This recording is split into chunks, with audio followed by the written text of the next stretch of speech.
जरी वजन कमी करायचं म्हटलं ना तरी सुद्धा या चहामुळे मात्र माझं वजन अजिबात कमी होत नाहीये आणि त्यावरून थंडी इतकी वाढलेली आहे की चहाशिवाय दिवसाची सुरुवात मात्र एनिवे चहाचा आपण बघूया. नवीन वर्ष येतोय, नवीन वर्षी काहीतरी डिफरंट करण्याचा विचार करतेय.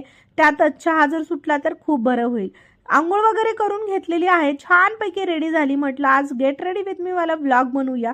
खूप दिवसापासून बनवलेला नाही. ॲक्च्युली मी हे ट्राय करत नाही, कारण माझं कसं आहे, मी वेगळं काहीतरी करण्याचा प्रयत्न केला ना व्लॉगमध्ये की लोकांना ते पाहावंच वाटत नाही. लोकांना फक्त मी किचनमध्येच थांबलेली उभी असलेली आवडतं. सो माझे किचनचे जे व्लॉग आहेत तेवढेच व्हायरल जातात आणि बाकीचं जर नवीन काही ट्राय केलं ना ते लोकांना आवडतच नाही. आज मी कर्ली हेअरपासून थोडंसं मला कंटाळाही आला होता. म्हटलं चला स्ट्रेट हेअर करून घेऊया.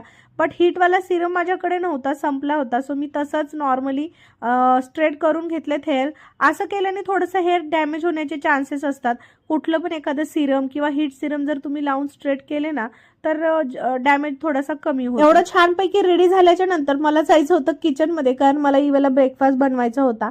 स्वयंपाक वगैरे पूर्ण बनलेला आहे आणि सध्या थंडी असल्यामुळे आम्ही इवेला जास्त अंडे देतोय. जास्त म्हणजे उन्हाळा आता येणारच आहे, सो उन्हाळ्यात अंडी खाता येत नाहीत. सो मी आज इवासाठी 2 अंड्याचं एग ऑमलेट बनवलं होतं, जे मी तिला ब्रेकफास्टमध्ये दिलं आणि त्यानंतर 12-1 वाजेच्या दरम्यान मी तिचा लंचही करून घेतला आणि नंतर तिला रेडी करून आम्ही गेलो होतो बाहेर. आज रविवार होता, सो आता इयर एंड चालू आहे. 31ला तर आम्हाला सुट्टी नसते बाहेर जाण्यासाठी. सो आम्ही आजच रविवार आहे म्हणून बाहेर निघण्याचा प्रयत्न करतोय. कुठे जाणार आहेत, काय काय करणार आहेत, तसं तर भरपूर प्लॅन्स आहेत. तर ते तुम्हाला मी पुढच्या व्लॉगमध्ये सांगेलच काय काय आहे ते. आणि इवाचा हेअर कटही करण्याचा विचार करतोय. तुम्ही सांगा, इवाचा शॉर्ट हेअर करायचा का तसाच ठेवायचा.